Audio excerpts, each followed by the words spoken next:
Good morning class 9 भूगोल।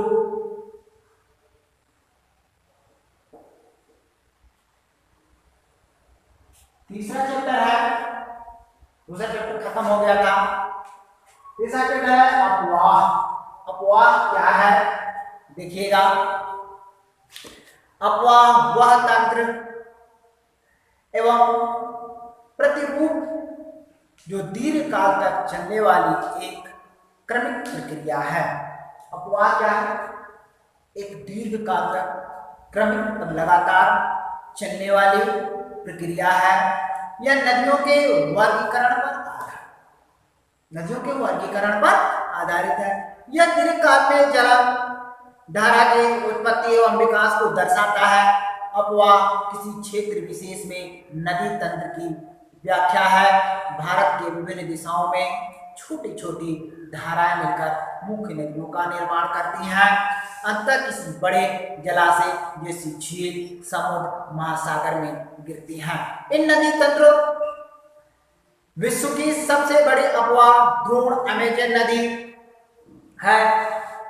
दो पड़ोसी अपवाह तन क्षेत्रों को जल विभाजक कहते हैं। तो हम यहाँ पे अपवाह तंत्र विश्व के अपवाह तंत्र की बात करेंगे। चलते हैं भारत में अपवाह तंत्र के बारे में बात करेंगे।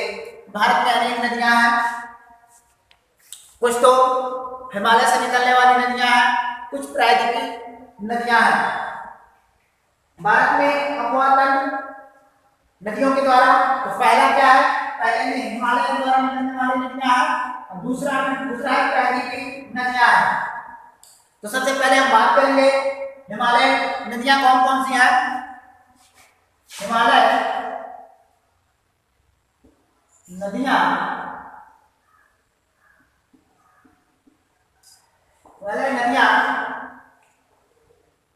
हिमालय नदियों की बात करेंगे तो हिमालय के क्षेत्र में नदियां 12 मासी होती है। 12 मासी इसलिए कह सकते हैं, इनमें 12 महीने क्या होता है? जल भरा रहता है।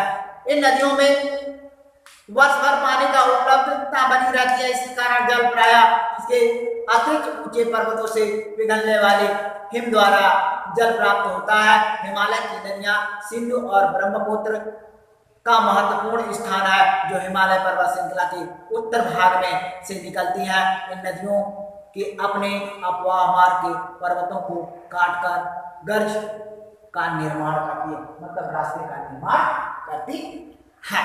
हिमालय से निकलने वाली नदियां अपने साथ पर्याप्त मात्रा में जल बहा कर लाती हैं। परिणामतः ये सभी अपने उत्पत्ति स्थान से समुद्र तक की लंबी दूरी तय करने में सक्षम होती हैं। इनका क्रम में ये नदियां अपने मार्ग को कई निक्षेप आकृतियां का निर्माण करती हैं।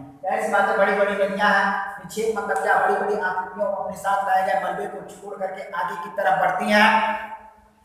इन नदियों ने मार्ग के शीर्ष में एक उत्पादक क्रिया करती हैं और इस क्रिया के सिल्ट और बालू का भारी मात्रा में संवहन होता है। मतलब नदियों के जल के साथ सिल्ट और बालू, मतलब उसके साथ आए गए कंकड़, पत्थर, बालू और सब लेकर के साथ में चलती हैं। इन नदियों की सबसे सहायक नदियां मिलने से नदी तंत्र का निर्माण होता है, जो निम्न है। कह रहा क्या? हिमालय नदियों से छोटी छोटी नदियां निकल करके क्या करती हैं? बहुत सारी नदियां आपस में जब आकर के मिलती हैं, इनमें नदी तंत्र बनती है। तो सबसे पहले नदी की हम बात करेंगे तो सिंधु नदी है। सिंधु नदी, फिर गंगा नदी, फिर ब्रह्मपुत्र। 1 2 3 पहले बात करेंगे सिंधु नदी की। सिंधु नदी तंत्र में क्या है? सिंधु नदी का उद्गम तिब्बत के मानसरोवर झील के समीप से हुआ है, अर्थात कैलाश पर्वत श्रेणी के बोखरचू के निकट एक ग्लेशियर है। तिब्बत में इसे सिंगी खंबान कहा जाता है। इस नदी का उद्गम स्थान पश्चिम दिशा से बहती है। भारत में इसका प्रवेश जम्मू कश्मीर से है। इस क्षेत्र में जास्कर, नुब्रा, श्योका और हुंजा जैसी सहायक नदियां सिंधु नदी तंत्र से मिलती हैं। मतलब क्या? सिंधु नदी में अनेक नदियां आकर के जब मिलती हैं, ये नदी तंत्र का निर्माण करती हैं। सिंधु नदी पाकिस्तान के से बलूचिस्तान और गिलगिट से बहते हुए के पर्वत क्षेत्र से बाहर निकलती है और इसका प्रमुख सहायक नदियां सतलुज, ब्यास, रावी, चेनाब, झेलम आपस में मीठा कोटा पाकिस्तान के पास मिलती हैं। इसके पश्चात सिंधु नदी तंत्र के बहाव की दिशा में परिवर्तन आता है, जिसके परिणाम स्वरूप यह दक्षिण की ओर बहने लगती है। अंततः कराची से पूर्व की ओर अरब सागर में जाकर के मिल जाती है। मतलब क्या सिंधु नदी तंत्र में बहुत सारे आकर के नदियां यहाँ पर मिलती हैं जो एक तंत्र का निर्माण करती हैं और जाकर के कहाँ मिल जाती है, सीधे सीधे अरब सागर में गिरती हैं। अगली बात करते हैं गंगा नदी तंत्र। गंगा नदी तंत्र क्या है? हिमालय। गंगा नदी अपनी जल प्रणाली की संस्कृति के महत्व के कारण भारत की सबसे महत्वपूर्ण नदी है। यह नदी उत्तराखंड से उत्तर काशी जिले के समीप गोमुख हिमनद से निकलती है। यहाँ पर भागीरथी के नाम से जानी जाती है। यह गंगा नदी मुख्य धारा देवप्रयाग में अलकनंदा से मिलकर गंगा के नाम से जानी जाती है। हरिद्वार के निकट गंगा नदी पर्वतीय भागों को छोड़ करके मैदानी भागों में आती है। गंगा नदी की लंबाई 2500 किलोमीटर। इससे यमुना, घाघरा, गंडक, कोसी जैसी नदियां आकर के मिलती हैं।